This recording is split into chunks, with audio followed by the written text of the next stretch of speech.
നമസ്കാരം. കന്നഡയിൽ ചിക്ക്മാംഗളൂർ അഥവാ ചിക്കുമംഗളൂരു എന്നാൽ കുഞ്ഞുമോളുടെ ഊര് എന്നാണ് അർത്ഥം. 1977 റായ്ബറേലിയിൽ തോറ്റ ഇന്ദിരാഗാന്ധി ചിക്ക്മാംഗളൂരിൽ ഉപതെരഞ്ഞെടുപ്പ് അടിച്ചേൽപ്പിച്ചു എന്ന് വിമർശിച്ചാണ് ദേവരാജ് അരശും AK ആന്റണിയുമൊക്കെ ഇന്ത്യൻ നാഷണൽ കോൺഗ്രസ് വിട്ട് അരശു കോൺഗ്രസ് രൂപീകരിച്ചത്. സർവത്ര പ്രതിസന്ധികൾ ആയിരുന്നെങ്കിലും ചിക്ക്മംഗളൂരിൽ ഇന്ദിരാഗാന്ധി ജയിച്ചു കയറി. അതോടെ ചിക്മകൾ അഥവാ കൊച്ചുമോൾ എന്നൊരു പേര് 60-ാം വയസ്സിൽ ഇന്ദിരാഗാന്ധിക്ക് കിട്ടി. ആ ഇന്ദിരയുടെ കൊച്ചുമകൾ പ്രിയങ്ക വയനാട്ടിലേക്ക് വരികയാണ്. എന്താണ് ഈ നീക്കം നൽകുന്ന രാഷ്ട്രീയ സന്ദേശം? സ്പോട്ട് ലൈറ്റിലേക്ക് പ്രിയ പ്രേക്ഷകർക്ക് സ്വാഗതം.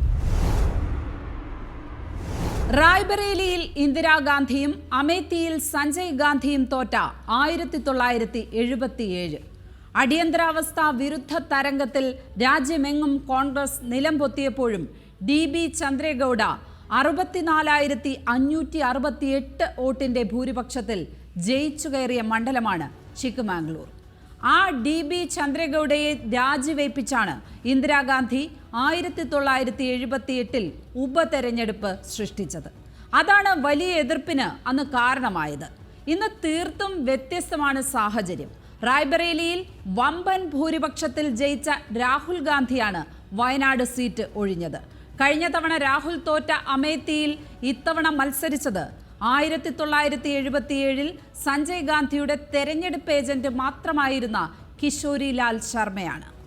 തോൽപ്പിച്ചത് BJPയുടെ താരനേതാവ് സ്മൃതി ഇറാനിയെ. തോറ്റ കോൺഗ്രസ് അല്ല, ജയിച്ചു നിൽക്കുന്ന കോൺഗ്രസ് ആണ് വയനാട്ടിൽ ഉപതെരഞ്ഞെടുപ്പിന് വരുന്നത്. അതിലൊരു കാവ്യനീതിയുമുണ്ട്. 2014 പ്രധാനമന്ത്രി നരേന്ദ്രമോദി മത്സരിച്ചത് 2 മണ്ഡലങ്ങളിലാണ്, വഡോദരയിലും വാരാണസിയിലും. വാരാണസി നിലനിർത്തി വഡോദരയിൽ ഉപതെരഞ്ഞെടുപ്പ് നടത്തി. വീണ്ടും BJP സ്ഥാനാർത്ഥി തന്നെ ജയിച്ചു. അതേ സാഹചര്യമാണ് ഇപ്പോൾ വയനാട്ടിലും. അവിടെ പ്രിയങ്ക ഗാന്ധി പക്ഷേ മത്സരിക്കാൻ ഇറങ്ങുമ്പോൾ വലിയൊരു വഴിത്തിരിവ് കൂടിയുണ്ട്. 2 ദശകമായുള്ള സമ്മർദ്ദങ്ങൾക്കൊന്നും വഴങ്ങാതിരുന്ന പ്രിയങ്കയുടെ ആദ്യ തെരഞ്ഞെടുപ്പാണിത്. രാഹുൽ മാത്രമല്ല, ഇനി പാർലമെന്റിലെ കോൺഗ്രസിന്റെ മുഖം അത് പ്രിയങ്ക കൂടിയായിരിക്കും. പ്രധാനമന്ത്രി നരേന്ദ്രമോദിയെ അതിനിശിതമായി വിമർശിക്കുന്നതിൽ ഒരു ലോഭവും കാണിക്കാത്ത നേതാവാണ് പ്രിയങ്ക.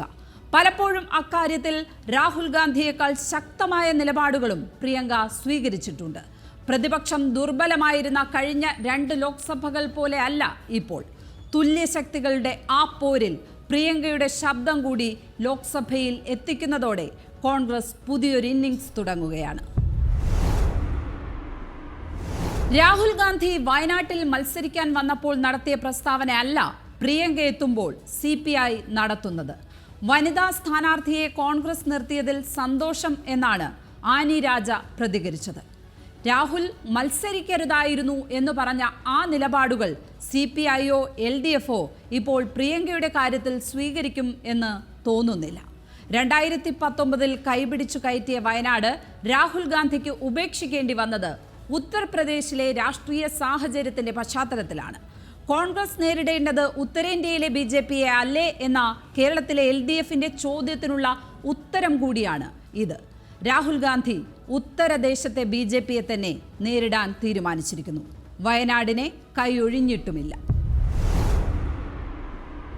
വയനാട്ടിൽ പ്രിയങ്കയുടെ സ്ഥാനാർത്ഥിത്വം ഉയർത്താൻ പോകുന്ന പ്രശ്നം കുടുംബാധിപത്യത്തിൻ്റെതാണ്. BJPയും പ്രധാനമന്ത്രി നരേന്ദ്രമോദിയും അത് കൂടുതൽ ശക്തമായി ഇനി ഉന്നയിക്കുകയും ചെയ്യും. റായ്ബറേലിയിൽ നിന്ന് രാഹുൽ ഗാന്ധി, രാജ്യസഭയിൽ നിന്ന് സോണിയാഗാന്ധി, ഇനി വയനാട്ടിൽ നിന്ന് പ്രിയങ്ക ഗാന്ധിയും. പരിവാർ പാർട്ടി എന്ന ആ പരിഹാസം കഴിഞ്ഞ പതിറ്റാണ്ടുകളിൽ നേരിട്ടതുപോലെ തന്നെ ഇനിയും കോൺഗ്രസിന് നേരിടേണ്ടി വരും. അപ്പോഴും ഒരു യാഥാർത്ഥ്യം നിലനിൽക്കുന്നുണ്ട്. BJP ഭയക്കുന്നത് കോൺഗ്രസിനെയല്ല, നെഹ്റു കുടുംബത്തെയാണ്. കോൺഗ്രസിലെ ഏത് നേതാവിനെയും സ്വന്തം പാളയത്തിൽ എത്തിക്കാൻ കഴിയും എന്ന് കഴിഞ്ഞ 10 വർഷം കൊണ്ട് തെളിയിച്ചതാണ് BJP നേരിട്ടുകൊണ്ടിരിക്കുന്നത് കോൺഗ്രസിനെയുമല്ല, നെഹ്റു ഗാന്ധി പാരമ്പര്യം 3/4 നൂറ്റാണ്ട് മുമ്പ് ഇന്ത്യയിലിട്ട ജനാധിപത്യ അടിത്തറയെയാണ്. കോൺഗ്രസിനും മുന്നോട്ട് വയ്ക്കാൻ ഇതിനപ്പുറം ഒരു രാഷ്ട്രീയ ആയുധമില്ല. പ്രിയങ്കയെ വയനാട്ടിൽ നിർത്തുന്നതിലൂടെ ആ യുദ്ധത്തിൽ കോൺഗ്രസ് ഇപ്പോൾ ഒരു പടി കൂടി കടന്നു ചെല്ലുകയാണ്. രാഹുൽ ഗാന്ധിക്ക് പിന്നാലെ പ്രിയങ്ക ഗാന്ധിയെ വയനാട്ടിൽ എത്തിക്കുന്നതിലൂടെ കേരളത്തിലെ കോൺഗ്രസിനും ഒരു ലക്ഷ്യമുണ്ട്. അത് 2026 വയനാട് ഉപതെരഞ്ഞെടുപ്പിന് പിന്നാലെ തദ്ദേശ സ്ഥാപന തെരഞ്ഞെടുപ്പെത്തും. ആ ഓളം അടങ്ങും മുമ്പ് അടുത്ത നിയമസഭാ തെരഞ്ഞെടുപ്പിനുള്ള കേളികൊട്ടും ആരംഭിക്കും. 2019 രാഹുൽ ജയിച്ചെങ്കിലും 2021 UDF-ന് കേരളത്തിൽ ഗുണം ലഭിച്ചില്ല.